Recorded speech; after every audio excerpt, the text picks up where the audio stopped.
Jeg hedder Dorte Lorentzen, og jeg er på en helt bestemt kur, som faktisk er, vil jeg sige, den bedste kur, man kan være på, hvis man vil have velvære og glæde og sundhed i sit liv. Og det er nemlig den, der hedder antisundhedskuren. Det er den helt nye, smarte kur, som man ikke kan undvære, hvis man vil have et lykkeligt og langt liv. Og den her kur, den er altså meget nem at holde. Det er ikke fordi, at man skal gøre sådan så meget. Man kan faktisk spise lige, hvad man vil. Sådan, altså, man kan spise lige, hvad man vil af kage og is. Man skal bare ligesom sørge at få nok. Man skal sørge for at få nok af det, ikke?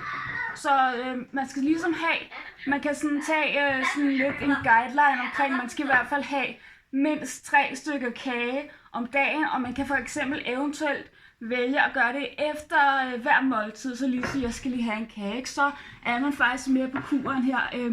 Og altså, der er rigtig mange fordele ved den her smarte kur, ikke? Fordi altså, jeg ved ikke, hvad jeg skulle have gjort uden den, vel? Jeg ville bare være sådan en kedelig, sur og mager person, ikke? Så jeg synes i hvert fald ikke, man kan undvære den her smarte kur her. Så ja, altså, man bare gå med her på kuren her, og godt her. Og ja, det kan anbefales.